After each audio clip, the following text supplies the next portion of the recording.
please welcome my friend and your Premier, Jason Kenney.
Thank you, Lorraine. Folks, don't you love Lorraine Harper? Lorraine is a true blue, no-nonsense, freedom, love, and Alberta girl who grew up on a farm, started her own small business, is passionate about conserving our great Alberta outdoors, and was a key part of the success of one of the greatest prime ministers in modern Canadian history.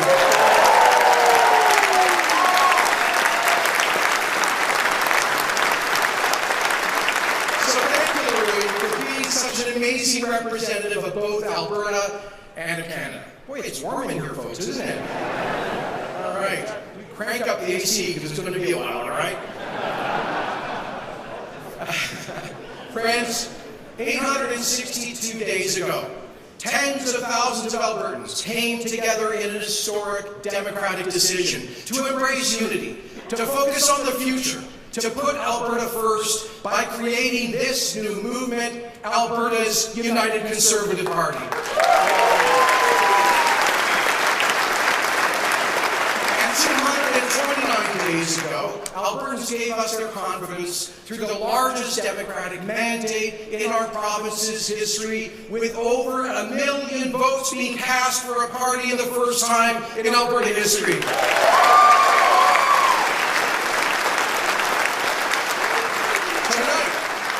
Tonight we gather here, united and humbled by that mandate, determined to keep faith with Albertans, and we are doing just that. Day after day, we are keeping our promises. We are focused relentlessly on jobs, the economy, and pipelines. Our team is acting with unprecedented speed to get Alberta back to work, to make life better for Albertans, and to stand up for our province. Together, through our hard work, we're sending a message to Canada and the world. Alberta's coming back. Alberta's open for business. field.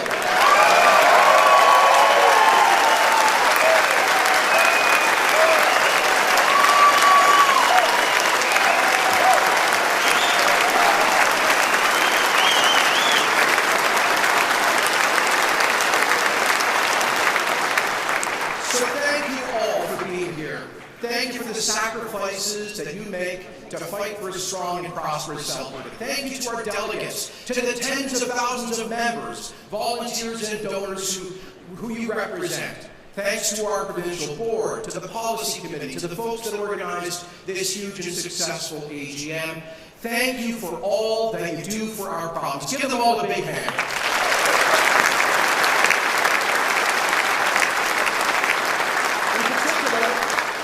I'd like to thank our wonderful outgoing President, Erica Barudis. Now, the NDP, absolutely. The NDP in Ottawa, they once said that I was a, quote, Energizer bunny going in the wrong direction. Well, I think we could say that Erica is the Energizer bunny going in the right direction. Thank you, Erica. She has put in countless hours crisscrossing this vast province, connecting with our grassroots members, and together with a fantastic volunteer team on our first elected board, helped to build the largest provincial political party in Canada.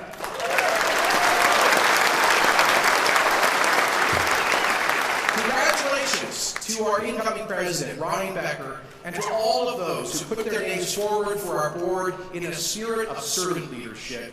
To all of our constituency association boards, thank you for being there for Alberta.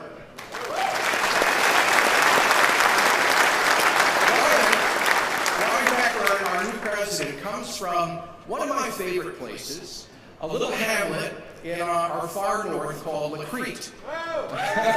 Go Lacrete. It is the most northerly farm community in the world, a place that in so many ways represents the spirit of Alberta.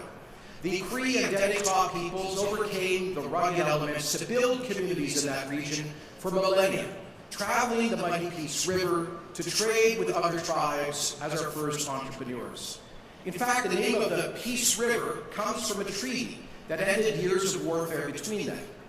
Les premières communautés européennes autour de la crête ont été fondées par les Canadiens français, y compris les missionnaires Oblats.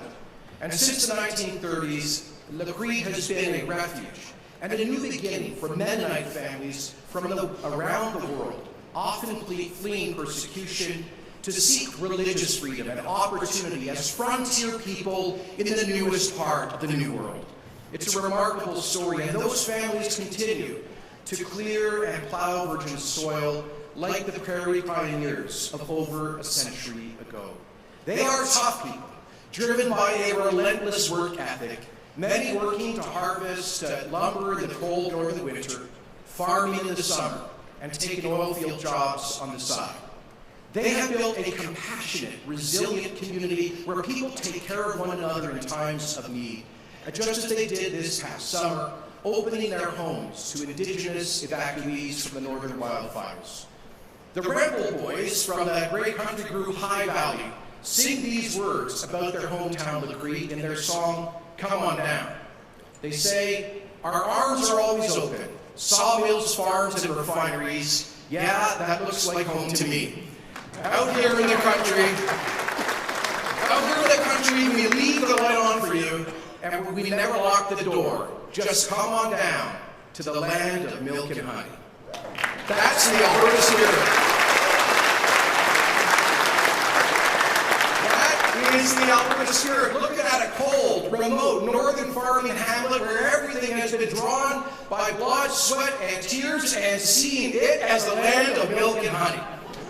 You know, most Albertans today will never experience the frontier life of the Cree, but we know that those solid values run deep in our province and in our people. It's who we are.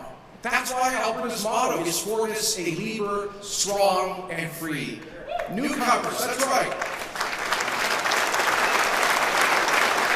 Newcomers who join us from around the world choose to start new lives in Alberta for freedom and opportunity, not for government handouts. Like the Mennonites of the Crete, immigrants from every corner of the world bring with them a deep work ethic, a devotion to family, a sense of personal responsibility, and a zeal for the creative power of enterprise. They may not clear new land, all of these newcomers to our province, but they often work 2 or 3 survival jobs just to save up, educate their kids, start a new business, and find ways to give back to those in need. Folks, our mission is to renew Alberta as that special place of opportunity, of strength, and of freedom. That is why we work so hard to create this United Conservative Party. But we know that dream seems to be fading for too many, far too many of our fellow Albertans. After 5 years of economic decline and stagnation, some are tempted to just give up. Our economy is smaller today than it was 5 years ago when the NDP came in. Private sector family incomes still have not recovered from the NDP's job-killing tax-hiking policies and from the left's campaign to landlock our resources. We see the real human consequences in an addictions crisis, in a rural crime wave, in broken families, and in many who are barely hanging on. As I said last year at our AGM in Red Deer, when we met for the first time, quotes, "We are here for those who are struggling. We aren't here to do politics for the sake of politics. There is a much more profound reason why you're spending hundreds of dollars of your own money, traveling great distances, and giving up a weekend away from family to do the difficult work of democracy. You are making sacrifices. You're turning your citizenship into action. Because you want the Alberta dream to be a reality for families that are struggling. So let us never forget this. This conference, this party, this movement, our policy debates, our election campaign, all of it is about people, not power.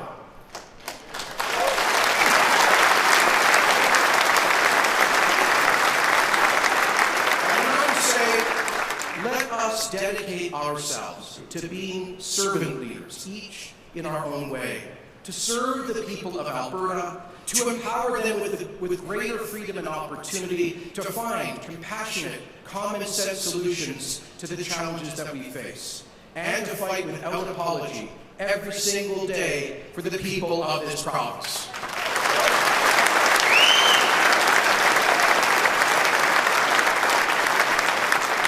Friends, we continue to face many challenges, and there are many obstacles to overcome.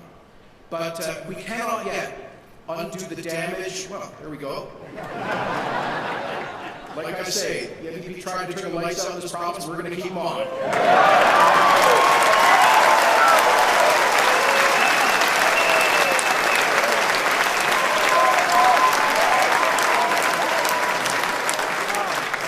Where's our energy minister, Sonia Savage? You're on this, right?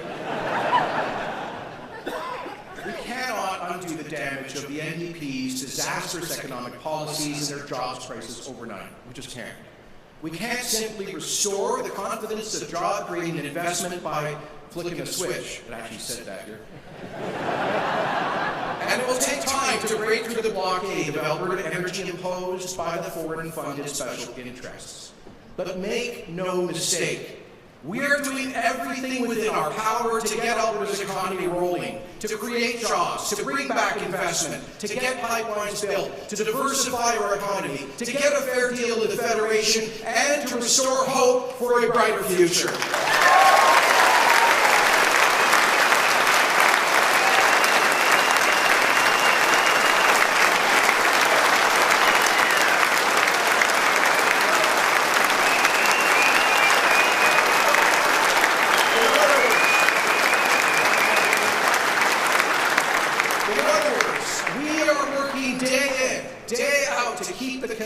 We gave to Albertans in this year's election. And what an election it was. Hey folks, because the NDP couldn't run on their record of failure, they ran instead on a campaign of deception and division. Theirs was a campaign of fear, fueled by the politics of personal destruction and character assassination. But you know the good news is this. Albertans rejected their anger and instead embraced our positive message of hope and our positive vision for the future.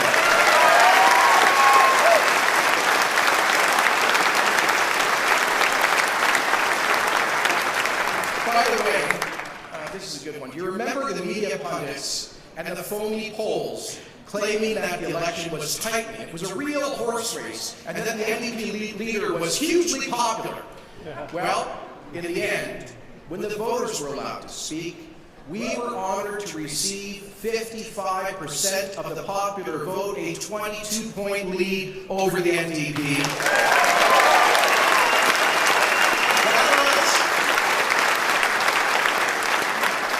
That was the highest popular vote in this province in 2 decades, the second highest popular vote in 4 decades, over 1 million votes, by far the largest number of votes cast for a party in our history, and almost twice the total number of votes cast for the NDP government in 2015.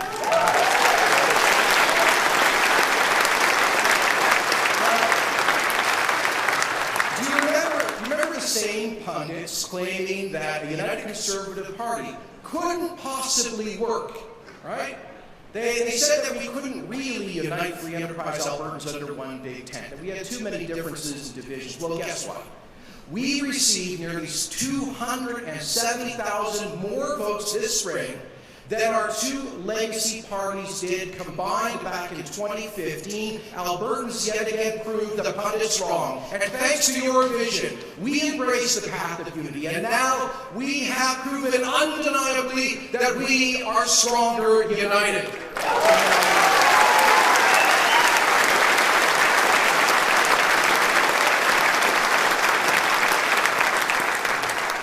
This one's really got the NDP upset, but with the passage of Bill 22, we can now celebrate the fact that the United Conservative Party is now formally, fully, and legally one united party. We did what the skeptics said was impossible.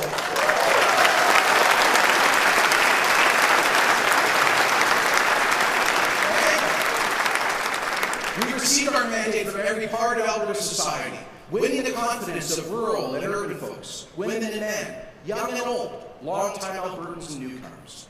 Now it's true that we fell short in Edmonton, despite the best efforts of an amazing team of candidates and volunteers. And how about a big round of applause for Team Edmonton?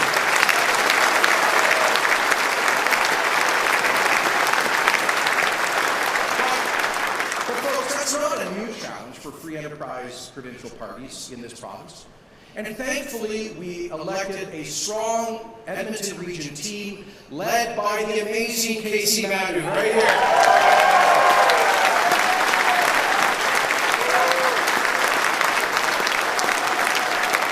Casey, together with Nate Lubish, Jordan Walker, Brad Rutherford, Cyril Turton, and Dale Nally, with all that team, we are determined, as Eric inspired us to do last night, to work without relent for the people of Edmonton, to earn their trust at the next election.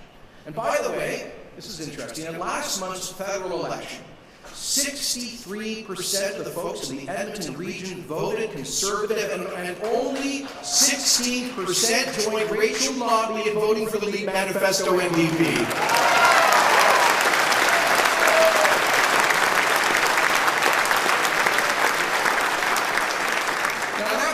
That if we deliver on our promises and work hard, we can and will win the confidence of the hard-working people of Edmonton, a great city of builders, creators, and innovators. Now, speaking of the NDP, do you remember in government how they tied themselves into knots, pretending to be supporters of our energy workers? Do you remember that? Well, the mask has now fallen. Not only did the NDP support the federal NDP that is explicitly committed to killing every proposed pipeline and shutting down our largest industry, but half of the Alberta NDP caucus took part in the Extinction Rebellion climate strike rally at the legislature. Organizations openly dedicated to the immediate shutdown of the entire oil and gas industry and essentially the entire modern industrial economy. You know, Albertans have a message for the LEAP Manifesto, Extinction Rebellion, Leave It in the Ground, Anti-Pipeline, NDP. There is nothing compassionate about putting hundreds of thousands of good people out of work. There is nothing progressive about giving a global energy monopoly to the OPEC dictators by landlocking and shutting down Canada's energy industry. And there is nothing environmentally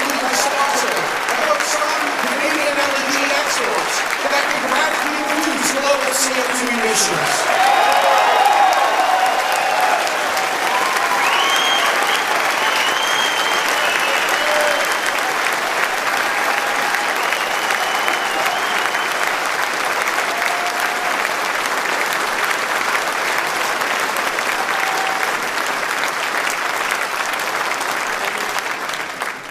That is a path of poverty, not prosperity. That is a path of social regress, not progress. That is a position of extremism, not Canadian moderation. And we will not relent in opposing their backward agenda, just as we will redouble our efforts to make Alberta the most environmentally responsible major producer of energy on the face of the earth.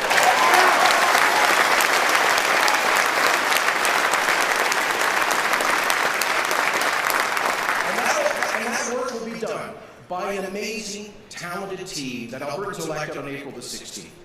Folks, you really should be so proud of this team of 63 MLAs. Together, they are the youngest caucus ever elected by a free enterprise party here, and the most diverse caucus in the history of the Alberta legislature.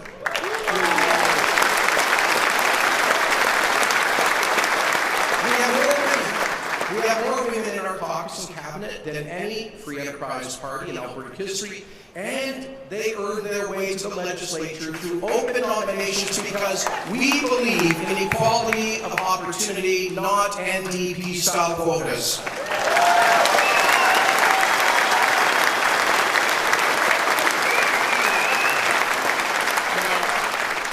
Now, our Conservative caucus includes farmers and ranchers, teachers and addiction counselors, musicians and public service, small business owners and large business executives, rig hands and tradesmen, accountants and paramedics.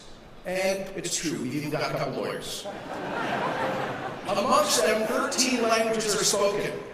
And having worked with this team for the past 7 months, I can tell you that they are principled, compassionate, and determined. They are in public service for all the right reasons. And I can say, after having served in Parliament for 2 decades, that this is, pound for pound, the most talented, competent, and impressive caucus and cabinet that I have ever had the honor of serving with. It's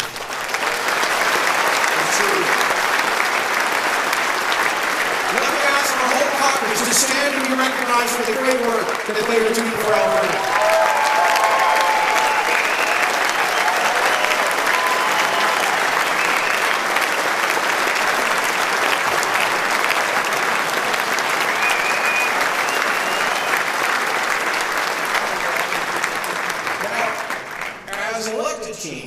We know that we're accountable to Albertans. And as a party, we know that we are accountable to you, our grassroots members. I ran on the Grassroots Guarantee to develop and respect grassroots policy development.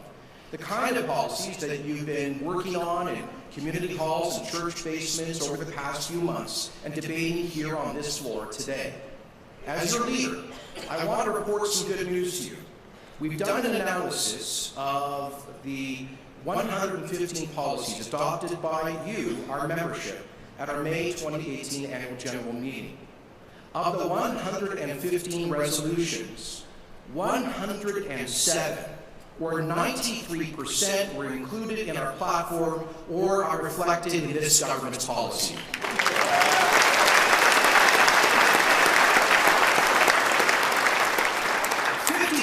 Of those policies, or 46%, have already been implemented only 7 months into our government's mandate. Now, I commit to you that we'll take just as seriously the debates held and the decisions made here this weekend. That includes the important and passionate debate you had on a fair deal for Alberta. I followed the discussion closely, and I can tell you that I'll be bringing your message directly to the Council of the Federation with all of Canada's premiers tomorrow night in Toronto, and to Prime Minister Justin Trudeau when I meet him in Ottawa 10 days from now.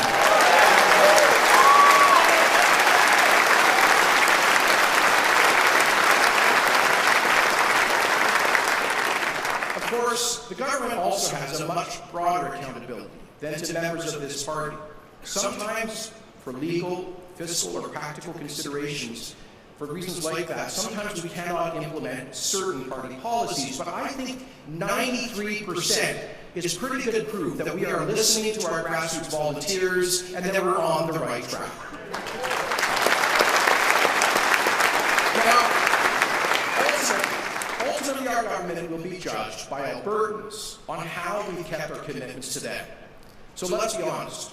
We could have chosen to run on nothing but a negative campaign against the NDP, making their jobs crisis and fiscal failure the only issue, and I'm confident we would have won such an election. Instead, we decided to take a big risk by publishing the most detailed platform in Alberta's electoral history, our positive plan to get Alberta back to work. Remember this? Our ambitious blueprint for change included 374 specific commitments. It was fully costed and told politically challenging truths, like the need to get business taxes down, to bring creating investment back, and the need to exercise fiscal restraint in order to stop the reckless dive into debt. Now, fellow Albertans, I am proud to report to you that as of today, we have implemented 92 of our platform commitments, and work is well underway on 56 more. We're moving so fast to get her done that some reporters have taken to complaining about the pace of change. We saw it.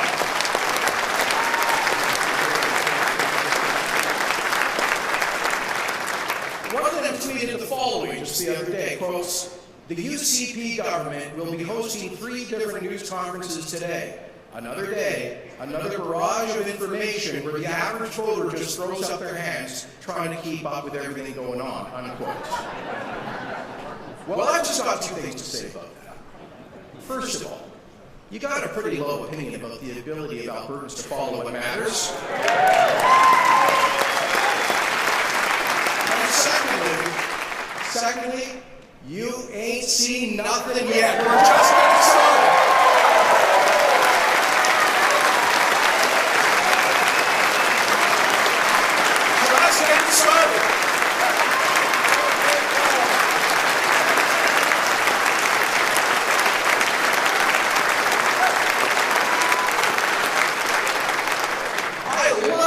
Criticism. Our House Leader, Jason Kenney, will tell you some days in question period, I just light up with the kind of questions we get. So, friends, we're only 12% of the way into our 4-year mandate, but we have already delivered on 39% of our commitments. Promises made, promises kept. We promised to pass. We promised to pass Bill number 1. The Carbon Tax Repeal Act, promise made, promise kept. We promised to bring in the job creation tax cut that economists project will create up to 58,000 new full-time private sector jobs and grow our economy by over 2%. Promise made, promise kept.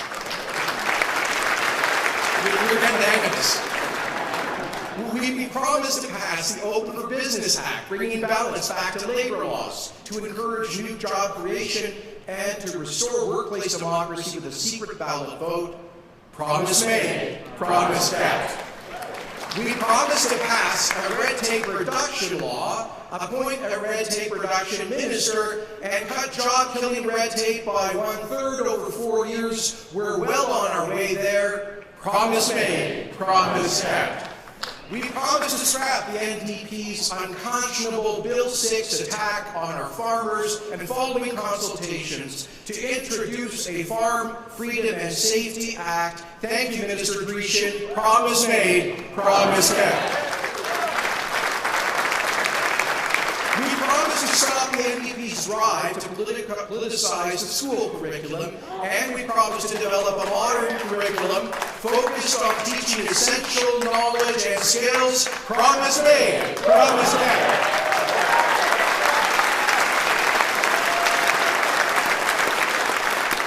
We promised to restore respect for parental authority by proclaiming the Education Act. Promise made, promise kept. We promised to bring in a skills for job agenda to quadruple the number of apprenticeship spots for high school kids and to increase support for trades training, because we believe a trade certificate has every bit as much value and merit as a university degree. Promise made, promise kept. We promised to create the Alberta Indigenous Opportunities Corporation to help get pipelines built by backstopping Aboriginal co-ownership of major resource projects backed by $1 billion of the faith and credit of the Alberta Crown. Thank you, Minister Rick Wilson. Promise made, promise kept. We promised to implement a Fairness for Newcomers action plan and a law to ensure that immigrants get a fair and fast process for their credentials and skills to be recognized so they can quickly contribute fully to the Alberta economy. Thank you to Parliamentary Secretary Asim and Minister Cobbing. Promise made, promise kept. We promise to take real action to help people trapped in the spiral of addiction or facing mental health challenges. I appointed Associate Minister for Mental Health and Addictions, Jason Kenney, and he is investing an additional $150 million to save lives by fighting the addictions crisis. Promise made, promise kept.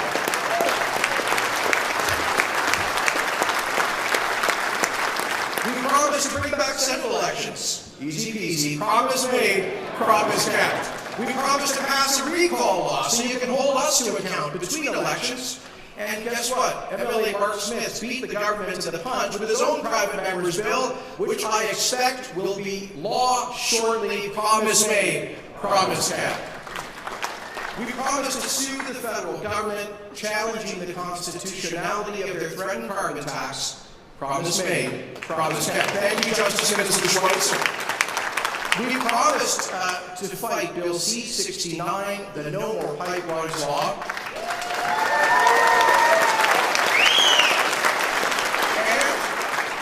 And we managed to persuade the Senate to accept all of our proposed amendments rewriting that bill. But because the Liberal government rejected those amendments, we're now following through with our promised constitutional challenge to C-69 as a clear and unacceptable intrusion into our exclusive authority to manage our resources. Thank you, Minister Savage. Promise made, promise kept.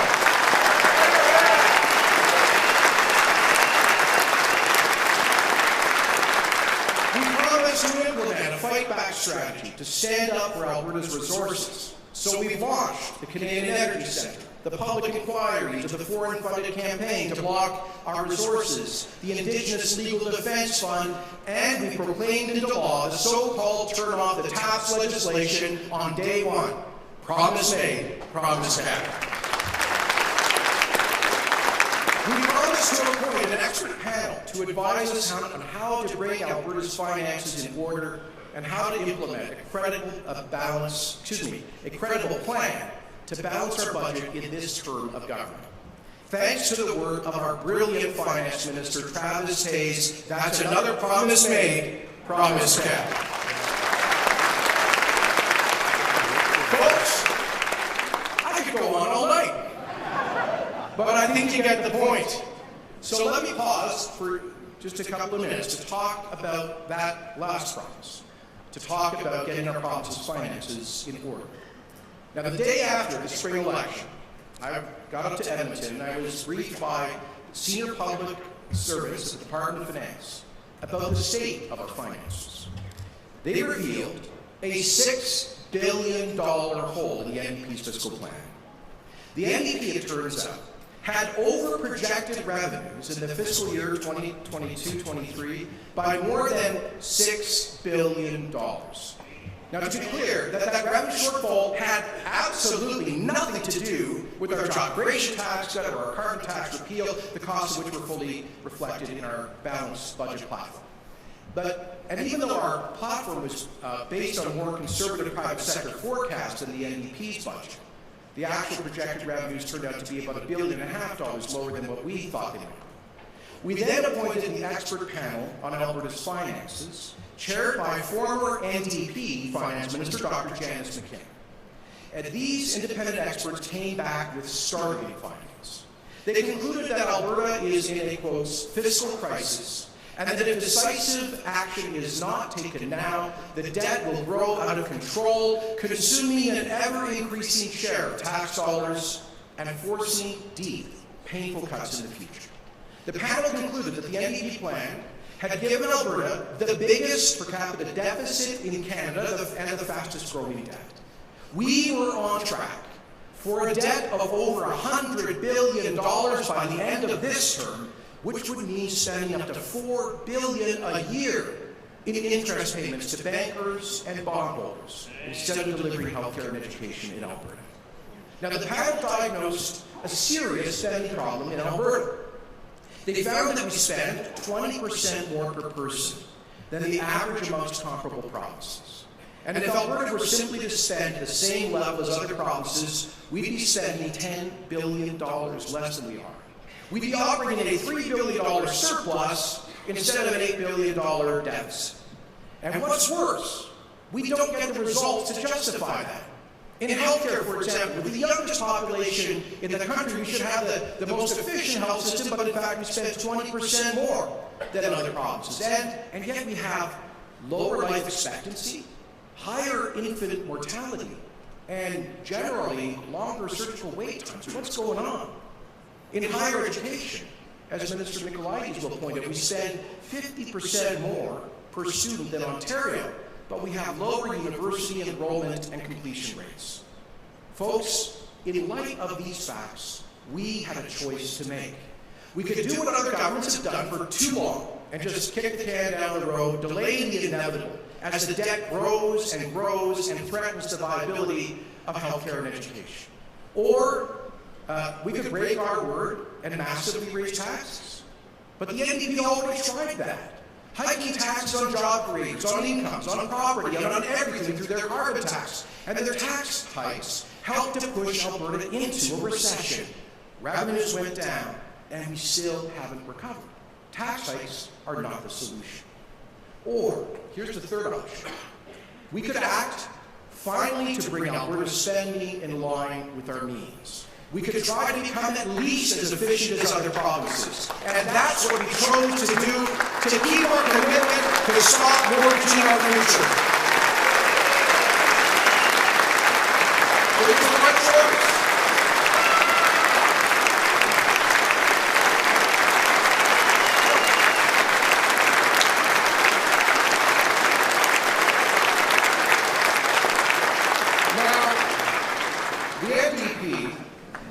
The NDP and their special interest allies want Albertans to believe that our path to balance is, to use their words, reckless and cruel. But folks, the numbers don't lie. They speak for themselves. The truth is that we have chosen a careful, gradual, targeted approach to find savings while protecting the programs that matter most and protecting people who are the most vulnerable. The truth is that we are reducing our overall operating spending by a modest 2.8% over 4 years, or just $1.3 billion over 4 years on a $55 billion budget. That's less than 3 cents on the dollar. Just to put this in perspective, the Klein government, in order to get our finances back on track, cut 20% over 2 years. The Chrétien government, to prevent a fiscal disaster, cut spending by 6% over 2 years. So folks, fellow Albertans, let's please keep things in perspective.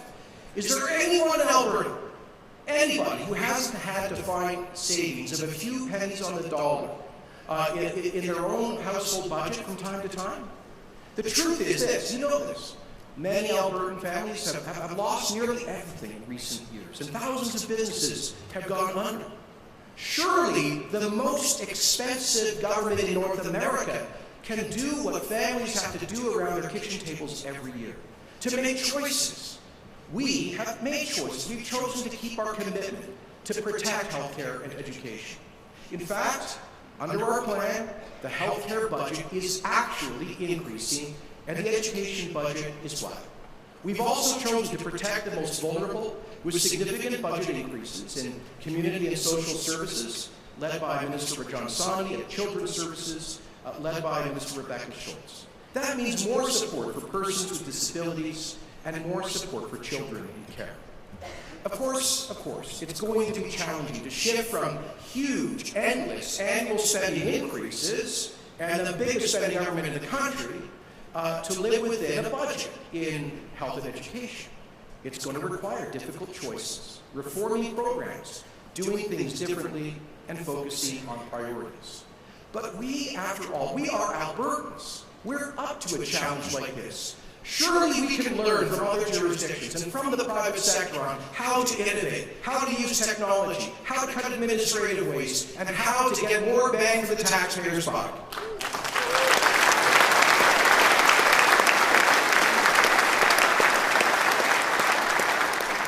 So, some of this will be controversial.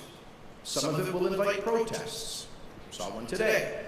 But I'm reminded of what Premier Ralph used to say, if a day goes by and there's not a protest, I'm wondering what I'm doing wrong.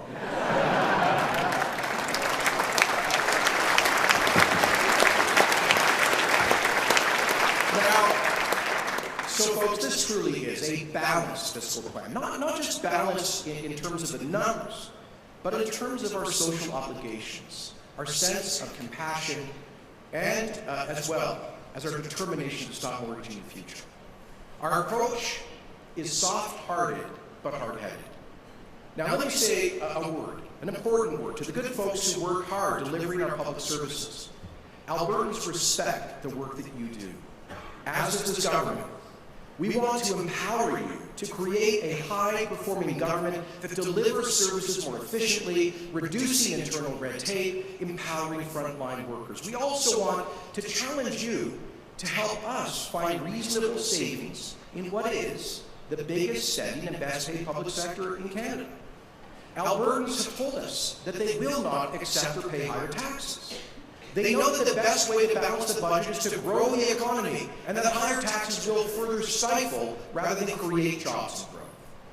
Albertans refuse to risk our future by sinking this province in a sea of red ink. This government does not. We do not want to lay off good people in our schools, hospitals, or public services. And we will work hard to minimize the labor impact of this 2.8% modest reduction in spending. And so we ask the government unions, work with us constructively to find savings. In some cases, this might mean moderating pay or benefits that folks in the private sector do not enjoy. I'll tell you what it doesn't mean. It certainly does not mean 8% salary increases that some union leaders have demanded in an economy where private sector incomes are down 8% over the past 5 years.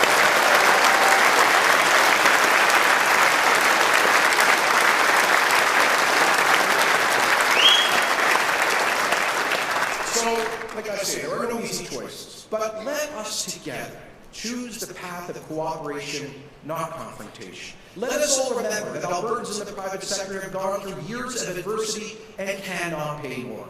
Let us agree that the biggest threat to public services and the financial security of those who deliver them is an out-of-control debt consuming billions of dollars in interest payments. Friends, at the end of the day, our ability to get Alberta back to work, to create good jobs, and to stop living off our credit card, well, that will require a fair deal for Alberta. Now, I share the profound frustration of many Albertans. We have been the great engine of economic opportunity and growth in modern Canadian history. We have contributed over $600 billion net to the rest of Canada since 1960, and over the last 5 years, an average annual net contribution to the rest of Canada of $23 billion a year, even while we have been going through the greatest economic downturn in our province since the Great Depression. As I always say, we Albertans, we're proud to have shared our good fortune with our fellow Canadians when times were good here and not so good elsewhere. But what we cannot abide, what we will no longer abide, is governments and politicians in other parts of the country blocking our ability to develop the resources and sell them to the world at a fair price, the same resources that pay the freight into the Canadian Federation.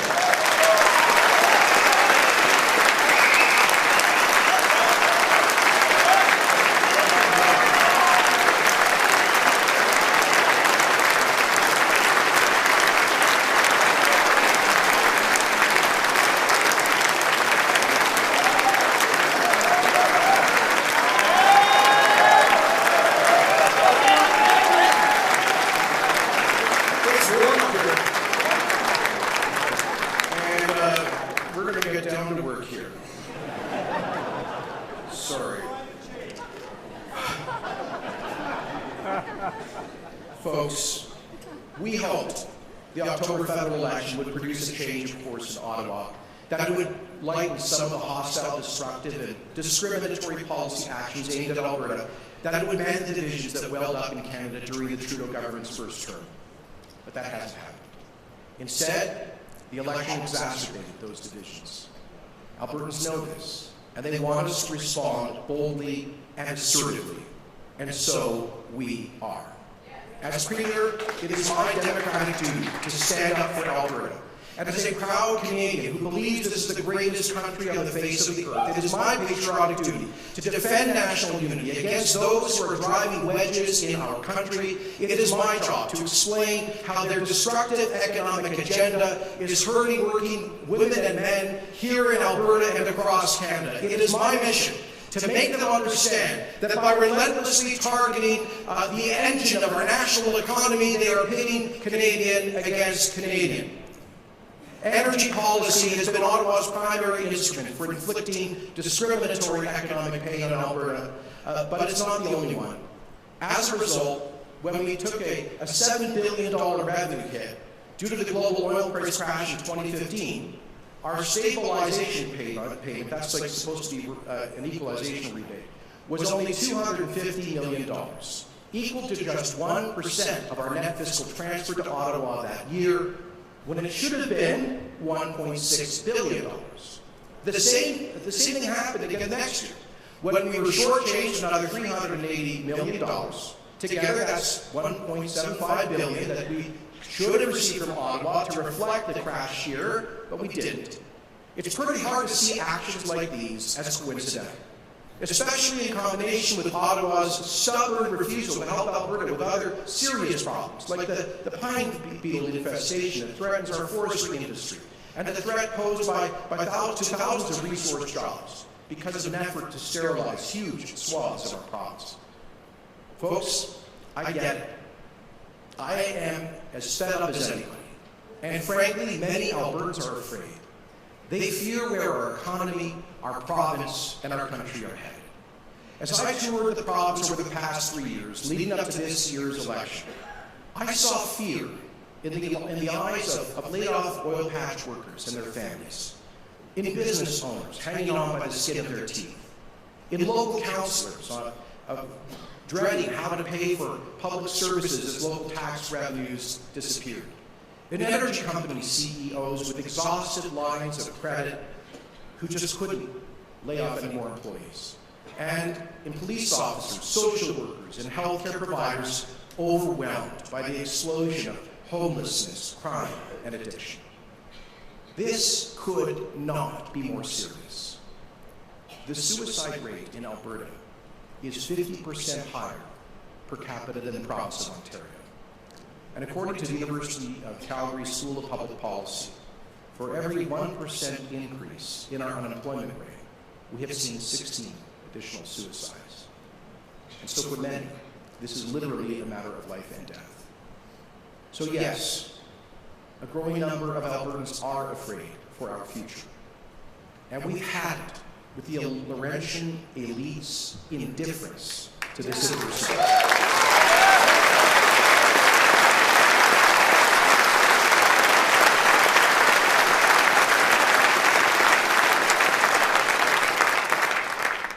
Albertans have been working for Ottawa for too long. It's time for Ottawa to start working for us.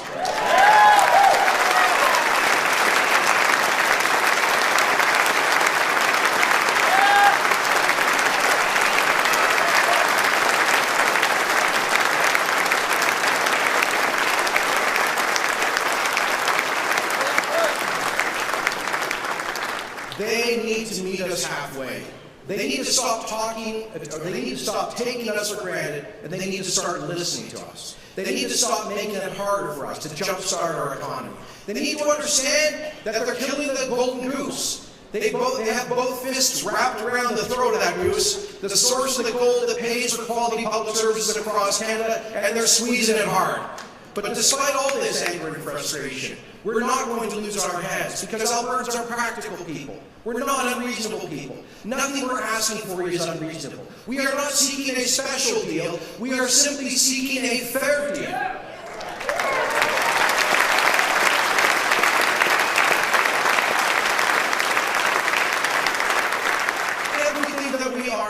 For is common sense and within the federal government's power, and none of it would hurt any other province.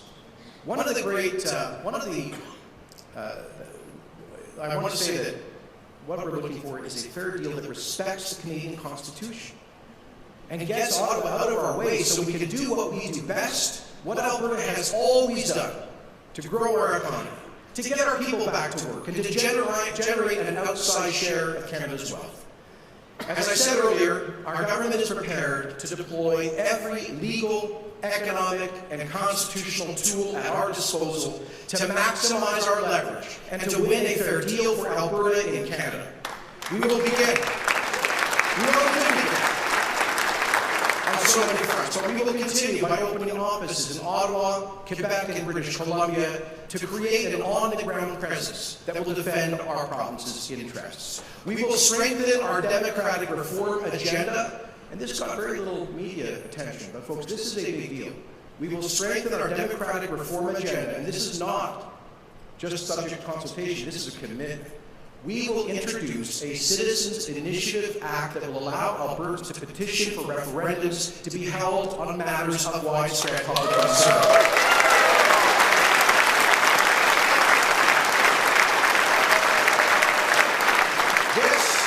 This will give Albertans the power to hold this and future governments to account if we don't keep our commitment to stand up for Alberta. On top of the actions we've already taken, I mentioned a lot of them in the Promise Made, Promise Kept section. On top of those actions, we will deliver on the fair deal commitments in our platform, including demanding reforms to the equalization formula, in part to exclude non-renewable resource revenues from the calculation and to impose a hard cap on equalization transfers.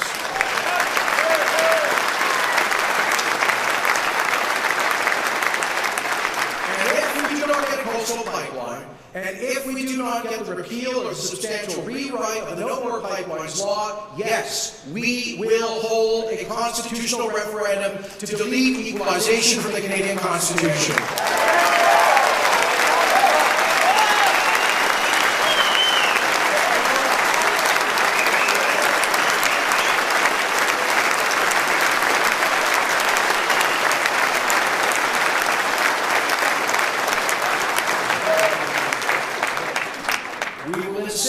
That the fiscal stabilization program, the equalization rebate, be lifted retroactively to 2014, and we will hold a referendum on an amendment to the Constitution in October of 2021 to entrench property rights into our Constitution.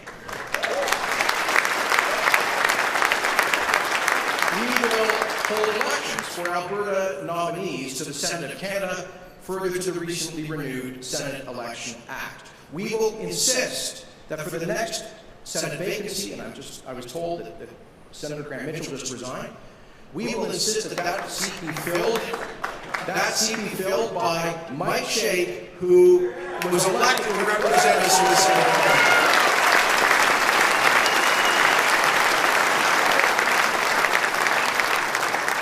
Until we have our own new elections in 2021. We will press for a charter of economic rights to strengthen the economic union by eliminating interprovincial trade barriers and strengthening federal paramountcy over interprovincial infrastructure like pipelines. We will pass legislation to create an Alberta Parole Board to take over responsibility for provincial inmates from the Parole Board of Canada. We will fight for reforms to the employment insurance program to make it less unfair to Alberta workers who continue to subsidize unemployed beneficiaries in other parts of Canada, even though Alberta's unemployment rate has been above the national average for 4 years. We will ask the federal government to convert the Canada Health and Social transfers to tax points, to give Alberta more control over how revenue is raised and spent within our own jurisdiction. Now, don't worry, I'm coming home here. We're getting there. Now, as you know, we're doing important business here, folks. As you know, we have launched a fair deal panel to consult Albertans on the best ways to define and to secure a fair deal for our province, and how best to advance our vital economic interests, especially the construction of energy pipelines. Let me thank MLAs Drew Barnes, Tanya Yao, and Miranda Rosen for agreeing with a tremendous other team of Alberts to contribute to this critical work. Thank you so much.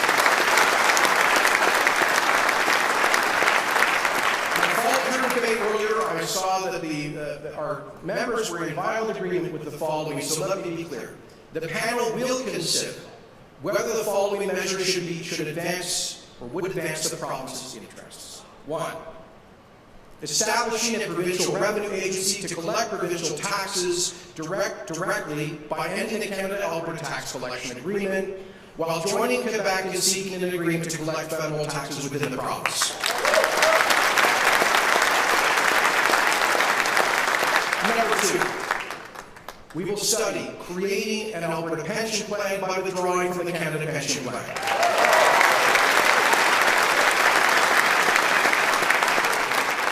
And let me be clear, we would only proceed with that if Albertans endorse it in a referendum, but we believe, based on our early analysis, that this would save us $3 billion a year out of the $23 billion net contribution. Because we have the youngest population, we could reduce those premiums that would help us to create jobs and keep that money here in Alberta to be invested by Albertans. We will consult on establishing a provincial police force by ending the Alberta Police Service Agreement with the Government of Canada.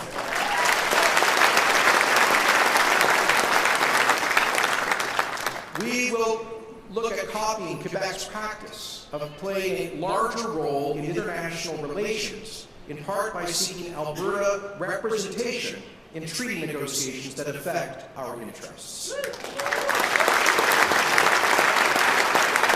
We will emulate Quebec's legal requirement that public bodies like municipalities and school boards obtain the approval of the provincial government before they can enter into agreements with the Government of Canada. We'll listen to Albertans about using the existing provincial power to appoint the Chief Firearms Officer for Alberta.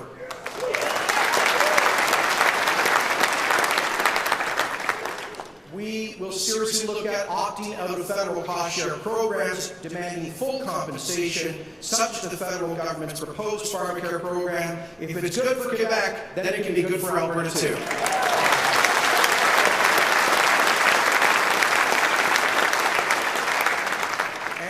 Consult Albertans on a really big idea on establishing a formalized Alberta provincial constitution. So folks, while we listen to Albertans about these big strategic ideas, we have also developed a short list of urgent items on which the federal government could show us good faith. I had an encouraging meeting with the new Deputy Prime Minister, Chrystia Freeland. She's born and raised in Alberta, and I believe understands much of what Albertans are going through. But ultimately, it is action, not words, that will determine whether this federal government is serious about uniting this country in shared prosperity.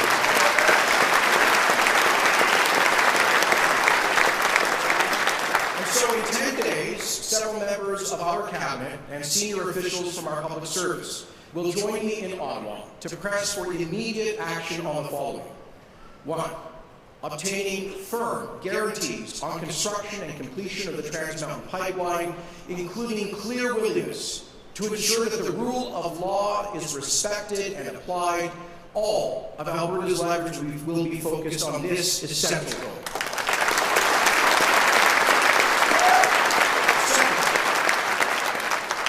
Retroactive lifting of the Fiscal Stabilization Program cap, as I said, to give us an equalization rebate. Thirdly, approval of flow-through shares or other tax instruments to increase job-creating investment in environmental technology like carbon capture, utilization, and storage, or for well reclamation. Let's create jobs and help the environment at the same time.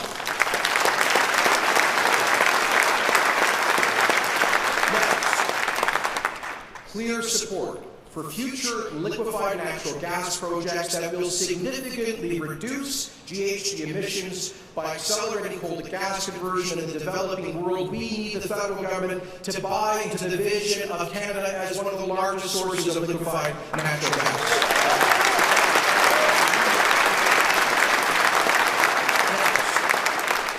Repeal of the Bill C-48 tanker ban and repeal or a substantial rewrite of the Bill C-69 No More Pipelines law.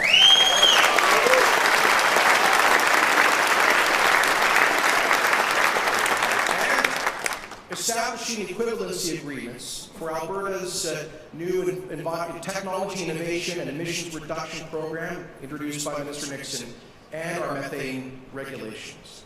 Now, friends, please know that your government will do everything within our power with a sense of urgency to get a fair deal for our province. We will maximize our leverage. We will continue to build alliances across the country. Nous allons faire l'argument pour nos ressources dans les violences officielles et dans le concept d'un partenariat de prospérité nationale. We will not relent. The stakes are too high.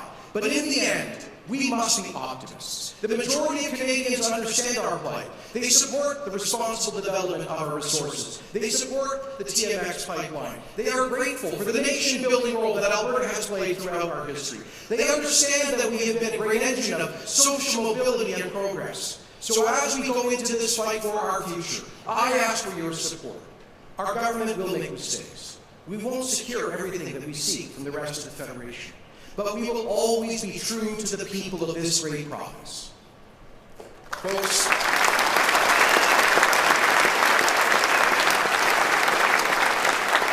let me close with the story that I recounted when our new cabinet was being sworn in. When Alberta was born, on September the 1st, 1905, enthusiastic citizens produced a program entitled The Province and People of Destiny. And it said the following: this new province of Alberta, by virtue of its extent and varied character, is destined to become the brightest gem in the crown of the great empire that encircles the world.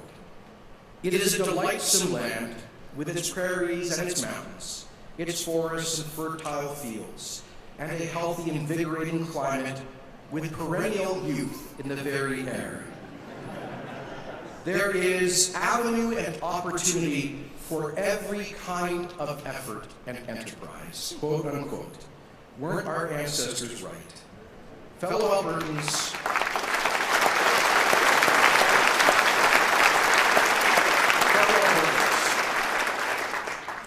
we are resilient.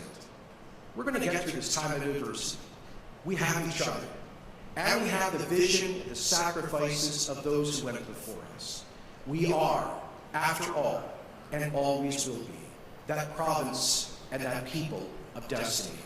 And we will emerge through this time, as Albertans always do, strong and free. God bless you.